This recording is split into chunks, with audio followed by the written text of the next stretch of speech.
Bon, c'est pas laid. Quand c'est bien fait, c'est pas laid. Après, si c'est dans le centre historique, ça c'est pas top top. Mais sinon, dans les nouveaux quartiers, ça me dérange pas. Je pense que que les villes sur lesquelles elles sont faites n'ont pas été construites pour ça.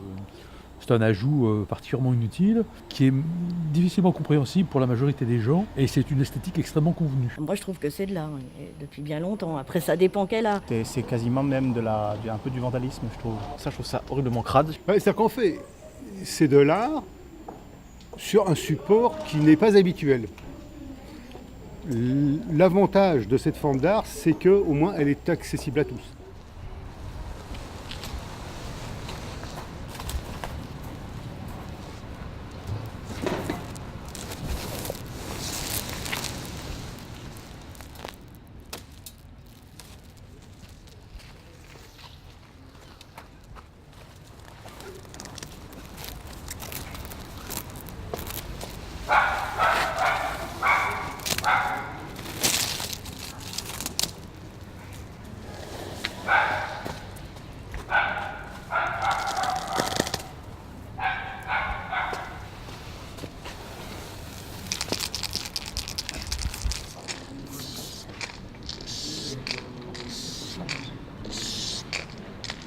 Le cellophane, ce qu'on appelle nous le cellographe, c'est deux graffeurs qui ont mis ça au point, Canos et Astro, au travers de leurs études d'art et de réflexion aussi. Je pense que c'est une réflexion qui a touché nombre de graffeurs en plus, c'est-à-dire comment intervenir en ville. On a envie de peindre en ville, on a envie de peindre au cœur de quartier, de peindre avec les gens, de ne plus être forcément poursuivi quand on fait un mur. Donc c'était aussi de répondre à cette question-là, et c'est vrai que quand eux ont mis un peu cette technique-là au point, ils l'ont diffusé, ils ont expliqué à tout le monde comment se servir du cellophane. Et ce qui est intéressant, c'est que c'est obligatoirement éphémère le cellophane, parce qu'il n'a pas une tenue dans le temps très très longue.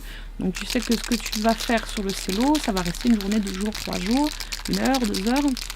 Donc on s'en détache peut-être plus facilement qu'un mur. Après, ça permet plein de choses différentes, de travailler de façon différente. Le fond peut être transparent, ça peut être un cellophane blanc, un cellophane noir. Ça a vraiment emmené plein de possibles.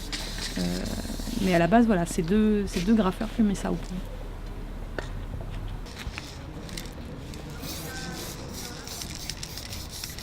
Le graphe, moi je pense que ça englobe vraiment ce qui est peinture. C'est-à-dire que pour moi, graffer, c'est faire un mur en peinture, éventuellement un fond au rouleau, retravailler, ça peut être rouleau ou bombe, voilà.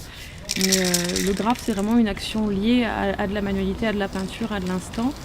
Le collage, le pochoir, les installations de mousse, le tricotage de tableaux qu'on colle sur des panneaux de signalisation. Toutes ces dérives-là, elles vont dans le street art parce que vraiment c'est ce qui se développe en parallèle autour de la pratique principale, je pense. Mais pour moi, le graphe, il y a vraiment ce truc de liberté, de prendre l'espace public, d'écrire son nom en gros, en grand, avec des lettres mieux que celles des autres, et avec un style et un flow et une couleur qui nous est propre.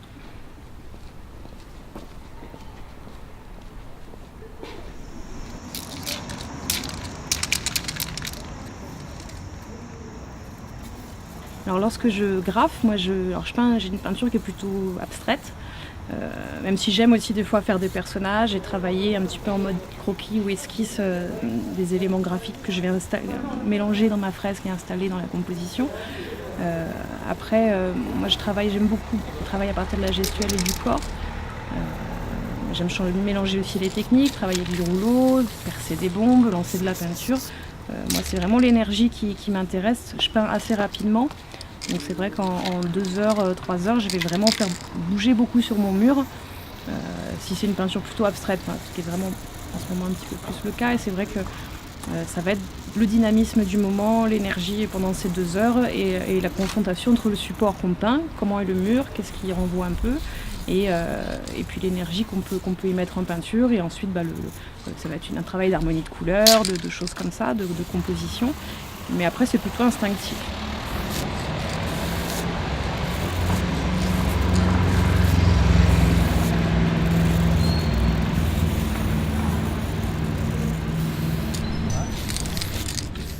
j'aime à ce que les gens arrivent à retrouver dans mes formes des choses qui les renvoient à leur propre imaginaire et à leur propre référence visuelle. C'est-à-dire que sur une production abstraite, à un moment donné, on va me dire « Ah bah là j'ai vu un oiseau, là j'ai vu un chien, là j'ai vu une voiture ». Moi j'aime bien faire disparaître souvent et je surcharge ce que je peins, donc forcément à un moment donné, le petit truc qui t'a fait penser à un décor va peut-être disparaître et devenir un personnage, ou à l'inverse. Et je suis plus intéressée par ça, parce que ce que ça va renvoyer chez les gens, que par vouloir leur imposer forcément quelque chose de très direct et de compréhensible tout de suite.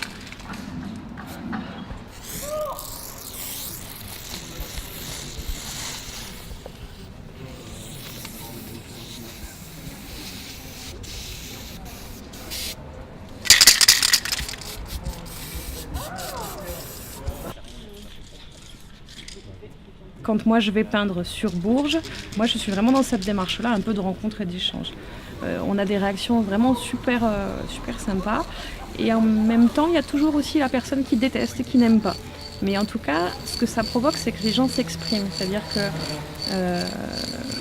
même si ça va être une insulte ou un truc, ils vont le dire. Donc moi je trouve ça intéressant, c'est que ça provoque chez les gens une réaction qui fait qu'ils vont donner leur avis à haute voix. Finalement, comme si le fait que nous on aille peindre à haute voix aussi, entre guillemets, ça les engage, ça les encourage aussi à dire ce qu'ils pensent.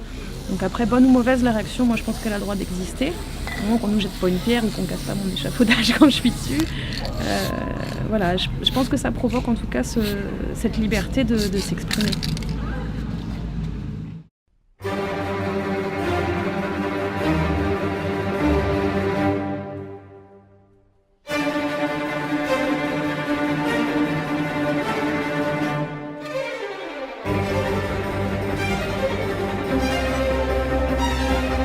Thank you.